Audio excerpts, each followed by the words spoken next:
tuning in to Cents Per Mile. I'm your host, Charles Gracie. And I'm your co-host, Paul Gibson. Before we get started, just like always, if you could like, subscribe, or rate wherever you get or watch or listen to your podcast, that would be awesome. But today, our conversation, our topic, is a little out of the usual, and it's kind of racy. Josh, what are we talking about today? Today we're talking about NASCAR. Charles went to the NASCAR experience?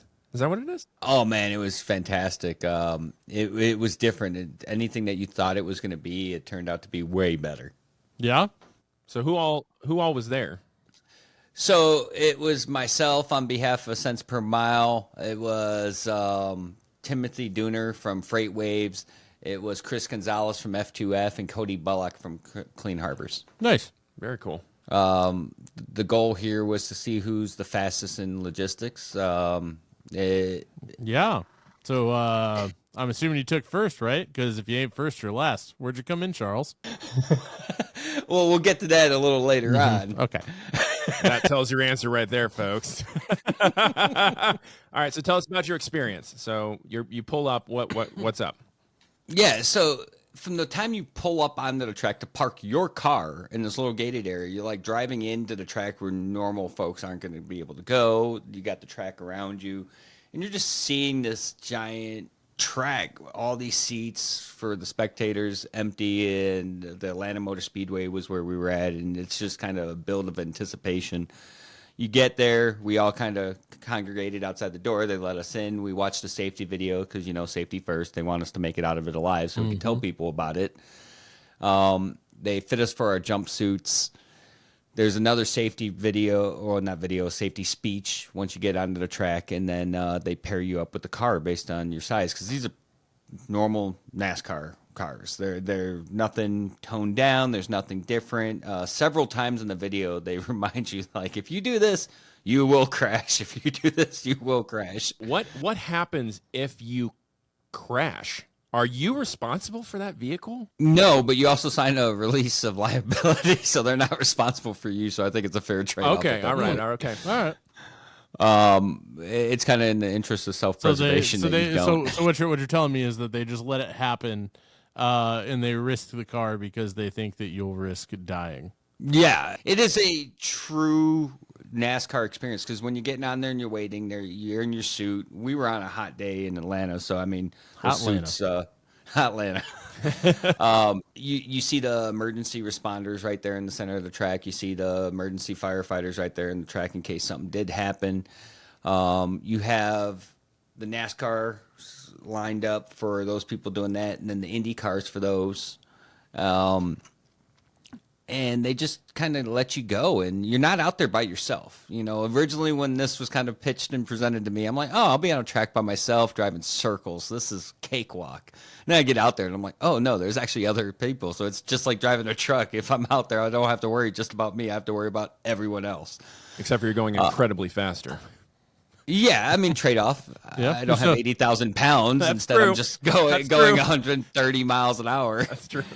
Was it 127? Yeah. We'll get there. It was actually 126.7, and spoiler alert, I came in second place. I was beat by 0.03 seconds by Dooner. It's okay, Charles. They do say, what is that? What is it called when you come in second place? Oh, it's called losing. That's what it's called. It's all right. We've been on What the Truck, and I've lost every competition you on What the Truck. It only makes sense that we go into a competition with What the Truck, and What the Truck wins. Hey, at least now Charles knows how Paul has felt in the last couple competitions. So I'm gonna fast forward to that. So since we keep touching upon it, so we're out there, we're staggering. Cody went first, then it was me, then it was Chris, and then it was Tim. Cody went out there, and he looked good out there. I was like, okay, he set the bar off pretty well. Then I go out there. Now, I come in, and at that point, I was in the blue car that said Big Pig on the back, which was kind of funny. I come back in, and I was pumped up. I had done it. I had finished. And then they go to pull my SD card because for the show, I was getting in-cab footage. and the guy forgot to hit record. So they come up they come up to me and they're like, well, we have two solutions. We can't make what didn't happen. So you're either going to have to forfeit your wanting the footage or go out there and race again. And I'm like, well, this sounds like a terrible outcome of events. I mean, so awful. I guess I'll sacrifice 8 more minutes and go back out there and do this again. To be fair, though, because considering everybody else on this podcast besides you does make videos, like, that is the worst. God, I hate it when that happens. Yeah, Charles really suffered for that one. As a professional, I hate to admit that's happened before, but sometimes you just think you hit the button and you didn't, and it's it wasn't even that. It turns out that when the car fired up, it had a break in the power, which caused it to reset the camera. So then I got in the second car. I take off. They have this thing that they term it as the chip. It's basically when you've maxed out the RPMs in fourth gear, because you get it up to fourth gear as fast as you can, then you hit the track on the backside stretch, and then you're going around doing your laps, and then you do your checker flag lap and you come in. When you hit the chip, they don't explain it the way that it actually is, and I guess that's just because you can't prepare someone for what it feels like. But when you hit it, it's essentially like hitting a brick wall in that car. All of a sudden you're getting this momentum, you're getting it builds up, and then and then that video that will play, you'll see the car shake. And in the other video that's being taken from outside the car, you'll see me zoom past and you'll hear it. It's kind of like a stuttering. That's the chip. You're hitting it. You've maxed out the RPMs on that vehicle. So it's pretty cool. And I would have never have known that depending on how you hit the track depends on the time you're going to get.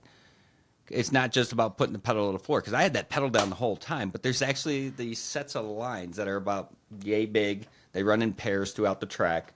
And if you aim for those, that'll give you your optimum time and speed. The problem is they failed to tell you how quick that happens. You see one, and then all of a sudden, oh, here's the next one. And if you're not already knowing where they're at, you're kind of going to be blowing past them. But it was very exhilarating. It was very fun. I was the only person in our group that actually passed a car. Nice. And in the footage that we got, you'll see that I'm actually passing an Indy car, which you can't imagine that happens on a NASCAR every day on the track. Yeah. That was pretty exhilarating as an experience all by itself. And as you're getting around, you warm up to it. You get more comfortable. You could feel the difference in the tires as they heat up versus when you first go out there.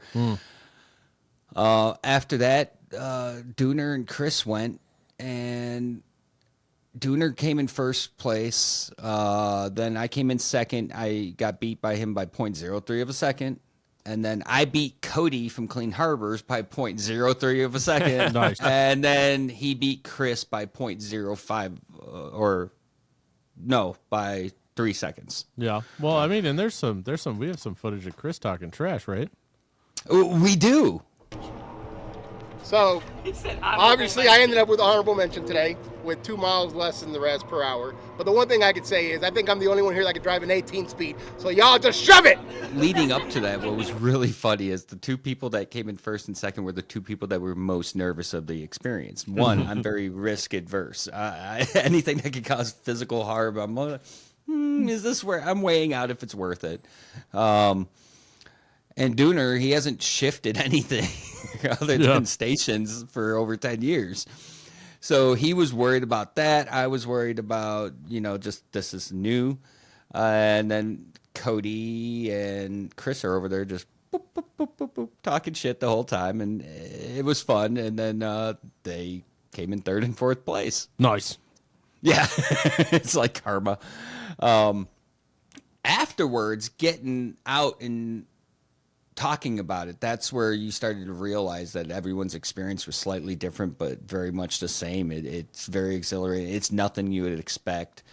But what's unique about this is anyone can do this. You guys, they do it at all the most iconic tracks in the nation. Anyone can sign up, pick their experience, whether it's the Mario Andretti with the Formula One or Indy cars, or it's the NASCAR experience with the NASCARs. Yeah, I mean, I filmed the one down in Talladega, and it was pretty intense. Like all the drivers, it was a driver appreciation week thing, and all the drivers that they got to drive it, like, were having a blast. Yeah, It was real cool. And more so than anything, it's the fact that there's other opportunities. You know, there's some diehard fans out there that would love the opportunity to get involved with this, and they have volunteer opportunities. They're also looking for mechanics. They're looking for track people to help with the experience to further its reach.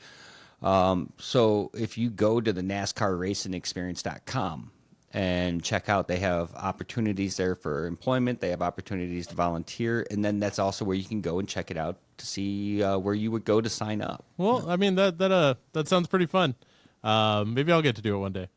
You know, well, I was thinking about you, Paul, while I was there. And so even for somebody that might not be able to drive a stick shift, they have the opportunity there to either start you off in fourth and push start you, or you could ride with a professional driver. Well, we know it's not going to be Charles because he comes in second. Ooh. Oh. Dooner, if you're watching, I'd love to ride with you. All right, gentlemen. Well, I'm glad you had fun. It sounds very cool.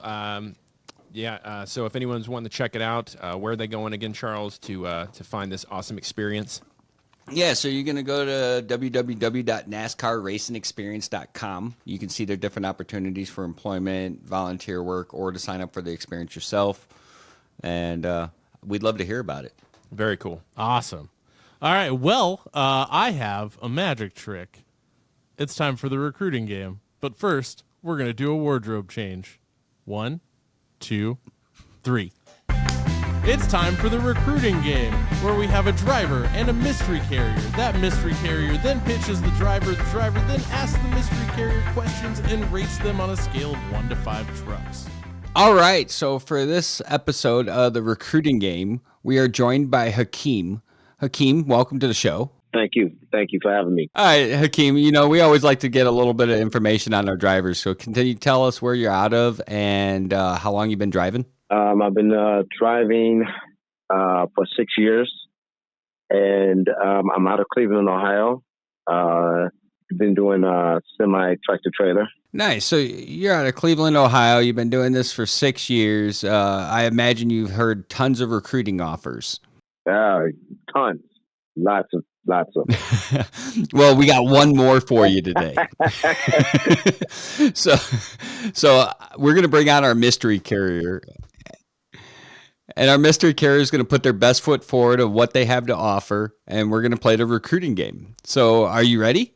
Let's do it. Absolutely. Let's go. All right, mystery carrier, you got 3 minutes to pitch Hakeem. All right, no pressure. If any of my recruiters see this later, they're going to roast me indefinitely. But we are focused primarily east of I-35, that being kind of the bread and butter, although we do all 48. We do a little bit out to California, but that's not our specialty. What we say is, if you want to go to California, you'll get them from time to time. We're not going to make you go to California if you don't want to. And that's the same deal with the upper East Coast. We don't dispatch east of Allentown or force dispatch. We're not force dispatch anywhere. But if you tell us for sure, I don't want to go to Jersey, I don't want to be in the boroughs, I don't want to be in Philly, we'll definitely respect that and keep you where you want to be. A lot of our work is kind of Pennsylvania, Tennessee, the Virginias, Georgia, Florida, and then back across over towards Dallas, Missouri. So that's kind of the main network. We're in 23, 24 Peterbilt 579s. The fleet turns over every 3 years, so our company guys aren't getting stuck in anything that's going to have you slowed down or down on the side of the road. And primarily, as far as downtime and wait time goes, we're 40% drop and hook on one end or the other, 80% drop and hook on one end or the other, and about 40% is going to be fully drop and hook. So it's all dry freight. It's all no touch freight. We like to make it pretty easy and keep you where you want to be running, and just generally keep you running. So that's really the focus. Keep our driver managers to about 35 to 45 on average drivers. So you have a real good relationship with your driver manager. You don't have any trouble getting a hold of anybody here. as far as benefits are concerned, you got the full vision, dental, health, 401k offering, which we match 50% up to 6%. We have what we call stay pay here. So it's $1,000 a year up to 5 years. At 5 years, you get $5,000, and that continues as long as you're with the company. Talked about the benefits a little bit. We are 54 cents a mile on every mile for our company drivers. Back to, I know there are people out there, we'll be real honest, I know there's people out there paying 70 cents a mile, but we're keeping you moving. We're keeping you in good equipment. We're keeping you in good benefits. Nice finish there. Good job, mystery carriers. So, Hakeem, they gave a lot to unload on you. I'm sure you got a couple questions. So you have up to 8 minutes to ask whatever questions, and they're going to address them appropriately. All right. And you said your Mr. Carrier, your fleet is it Peterbilts or is it Freightliner? Is it Kenworth? I think I heard the whole question, but I'll just answer about the fleet. We are in primarily, let's say 90, 95% Peterbilt 579s. And like I said, there's nothing in the fleet older than 22. We're starting to get 24s on the lot right now. We do have a few Kenworth T680s, but I couldn't. If you're a Kenworth guy, I couldn't promise you one. But if I happen to have one at the time, happy to make that happen. But that's really a majority of the fleet is those Peterbilts. Okay, all right. Now, where do you guys fuel at? Is it a Love's Pilot? Is it a Flying J, Petrol, TA? What do you guys prefer for the drivers to roughly fuel at? Yeah, so sure. We work off of FuelBook. I don't know if you've ever used FuelBook before, but that's where we have all of our rates negotiated. So it's not always going to be just TA or just Pilot or, just a Love's. What you'll be able to do is pull up that. We run everything. All of our ELDs are on tablet. So it's just an app on the tablet. You pull up your route line, and it'll say, you're here, you're going here. Here are your best options for fueling along the way. And you can kind of pick what makes sense to your trip. So right. you will have options. It's not just one or so. Yeah, there's several options there. If I don't like the suggested fuel suggested stop, could I change it to a stop that you would normally use for the company, but just change it to a different fuel stop? There are a huge amount of options in there. So if you don't like the lowest cost suggested across the route because it doesn't match the route line or whatever, we would encourage you to, go where you feel safe going, go where it makes sense to you. Of course, we want to stay within our network, just for the sake of, the discounts that we do get on fuel. But, there's some flexibility there. We don't want to go out of the network, but we're not going to say okay, you're going to one of these two fuel stops on this route from here to here. It's not quite that rigid. Now, what do you suggest as your drivers as they come out of, now, do they get a 34 reset? And what I mean by a 34 reset, how is the reset done? Is it done when the driver takes their home time, and as soon as they go off duty, does it start their 34, or do the 34 start the following day? So it'll start as soon as you start that home time break. We do like to do them at home time just to optimize your time on the road. And that really depends how often you want to get home too, and that's a whole different discussion that I'm sure we can get into. But yeah, we'll start them right when you roll into home time. That's when we want to start that. It's really up to you. We're not, we want to do what's right for the driver. There are several locations around the country where we can do weekly home time, which usually means, 5.5 days out, a day and a half home. Yeah, and that's kind of the schedule we look at. If you're out 2 weeks, you probably get 2 to 3 days home. But yeah, we try to do them. We try to plan your schedule to optimize your clock. So 34s at home are typically the best way to do that. Okay. All right. The maintenance on your vehicle, on your trucks, are they done every 25,000 miles, every 50,000 miles? How is the maintenance done? Yeah, we got everything. Everything's pushed out to 50,000 now.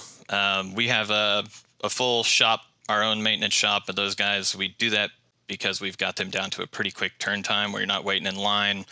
We'll get you scheduled. We like to put everything through our shop in Tennessee if we can, without giving away too much of the mystery carrier. Because you're not. It's hard. I'm used to talking about us all the time. But yeah, so I mean, Tennessee has a lot to talk there's about. a lot going on in Tennessee. Yeah, so it could be anybody. Okay. But yeah, we like to do it in our shops if we can. We can be much more scheduled. We can keep drivers on the road. I don't want to slow people down. That tends to be really helpful for us because their turn time is going to double what you're typically going to get out of your services out on the road, or cut in half. They'll be twice as fast, is what I meant. Okay. All right. Is that being that how many terminals do you guys have? You don't have to reveal, where you guys are out of, but just how many terminals do you guys have? We have 3 terminals at the moment, and then another additional office that is in Tennessee. Now, pay. Let's get to this. So is it done on a weekly or is it done bi-weekly? Yeah, weekly pay. We do a weekly pay. Okay. Yep. Now, how would that? How would that be done? Would that be done by, I have to submit it through an envelope, put it on my paperwork in, or is it through, what they call it, Transflow? Yeah, we've just switched everybody over to Samsara. So everything's done through Samsara. All your paperwork is submitted. We work, our weeks are Saturday to Friday. So whatever trips are in by Friday, you'll get paid on the next Friday for that one. Drivers are able to take $150 advance a week starting on that Saturday. Okay, so you can't get an advance. You can get an advance, pay advance if you need a pay advance. Yeah, we do. Yeah, $150 every week, and you can get that on Saturday morning when the morning crew gets in on Saturdays. All right. I have 2 big ones. I have 2 big questions that I know our drivers, listeners, and viewers are going to want to hear. And it's the important ones. First off, I heard you kind of slide in their truck amenity, so I'm going to give you a redemption round right here. Thank you. Yeah, so, I mean, they are new, 23, 24s, but spec'd out. You got the leather seats in there. We put a smart TV in, microwave, refrigerators all come when you start. Of course, since we're on the tablet, you can use those to stream Wi-Fi for the smart TV. So you don't have to use your data to do that. You can sit in there, enjoy your Netflix. We're on EPUs instead of APUs, so tend to run quieter, make for better sleep. Of course, there are the double bunks in there in those Pete's. That's the short list. The second question I have is the big one. All right, we talked about the cents per mile. We talked about all miles being paid. But as we know, there's carriers out there that don't get any miles. So how many average miles per week are the drivers expected to get? And what does that look like getting deposited into their check each week? Yeah, that's a great question. Even in the current market that we're in, we're still seeing drivers averaging 2,500 miles every week regularly. And I'm big on not stretching the truth on anything or not telling, I've really made it a big deal in our department to be very honest with what we do here. There are definitely drivers doing better than that 2,500 miles. I'm not going to throw any crazy numbers out here to make people feel good, but I'm confident to say we can get 2,500 miles every week if you're willing to come in and be available. I had one real quick. How do you guys pay miles? Do you pay like practical? Do you pay zip code to zip code? How do you pay that? Yep, practical miles. All right. So we got a lot of information that you have to digest in a limited period of time there, Hakeem. So, you got to ask your questions. At this point, we're going to ask you to rate this mystery carrier on a scale of 1 to 5 trucks, 5 being the highest, 1 being the lowest. Oh man. As far as being competitive in the markets, I would definitely have to give it a 3. A 3. All right. All right. So thank you for giving us that rating. Now it's time for our carrier to unveil who they are. Just take the mask off. I should have had a big sign reveal. All right, Josh, give us a drum roll while we unveil our carrier. You actually had it on deck. Well, hi, I am Rhett Robertson. I'm the Director of Recruiting for Christensen Transportation. Right here I'm in Stratford. It's Stratford, Missouri, right outside of Springfield. That's our home office, but like I said earlier, handful of locations over in Tennessee as well. And I appreciate the opportunity to hang out, talk about the company a little bit. Thanks for coming on. A little bit about Christensen Transportation is you guys deal with company drivers, you guys deal with owner operators. Tell us a little bit about what all you guys have in case one of our listeners out there wants to talk to you guys more and how they would get a hold of you. Well, it's easy enough to find us at christensentrans.com. That's probably the quickest way to start getting information. You'd be able to find links to apps, links to more details about the jobs, the phone number that you could call the real recruiters, and they would do a better job than I would do. But that's all on there. You can find us on Facebook, all the other different kinds of social media sites. We're just about everywhere, like everybody is. So awesome. Well, hey, thank you for coming on the show, Hakeem, to give us your input on this offer. I know you're out there, rolling on the road and making all of our goods get to where they're supposed to be. So I appreciate you for that, and I hope you remain safe in doing so. And thank you, Mystery Carrier / Christensen Transportation, for taking some time and give us your offer and share a little bit about all you guys do with us. all right, man, I appreciate it. All right. Well, so that was a solid recruiting game. Hey, Charles. Also, since didn't you go to Disney World last week? I did. And didn't you get a lightsaber? I did. What's that look like? Well, Careful you don't cut the microphone in half. Dude, I that's got sick. nice old Republic style. And so Here, let me- you actually built it. Yeah, built it from the lightsaber Sabi's workshop that they have over there. That's pretty sick, dude. Very dope. I went with green. My son went with the Sith style power and control, as they call it. They didn't have orange for you? No. Oh. They didn't. I was a little disappointed on that front. I could have gone with a nice magenta or purple. Yeah, or yellow. Yeah. If you're into the whole Princess Leia Rey thing, Yeah, I will tell you, out of that entire experience, if you're a Star Wars geek like I am, nighttime's the way to go. There's less people. It's not as hot out. Not to mention the entire surrounding is just lit up, and it has a whole different vibe to it. And you can get some really amazing lightsaber photos at night in that place. That's fair. All right. Well, if you hadn't guessed, this is Cents Per Miles episode about what you should do on vacation. So check out the NASCAR experience. Check out Star Wars Galaxy's Edge at Disney World We are not sponsored by Disney. by Disney. Right. If you want to call us, you feel free. So speaking of going on vacation, there's something big happening in Kansas City that people need to be going to. Want to talk a little bit about it, Paul? Yeah, so August 2nd through the 4th in Kansas City, there's the CDL Life Summit, where basically you can come and you can learn a lot about, we'll be there. Me and Charles will actually have a panel talking about the driver perspective. And we'll actually have a panel of drivers to kind of talk with carriers and kind of, exhibit questions and answers to help companies actually start to really understand what the driver perspective looks like. It's a lot to understand, what goes on the truck, but like being on the truck is completely different than knowing about being on the truck, if that makes sense if you're a carrier and watching. And so there's also a lot of other stuff about recruiting retention that's going to be really good. I definitely think it's something to check out, and registration is open, and you should come party. Yeah, speaking of party, afterwards we're going to be doing a Summit Speakeasy with a lot of good bourbon, some jazz music, and a lot of good times. So I highly encourage everyone to join us in Kansas City. And other than that, I think that's a close to the show, Paul. So thank you for tuning in to Cents Per Mile. I'm your host, Charles Gracie. And I'm your co-host, Paul Gibson. See you next time.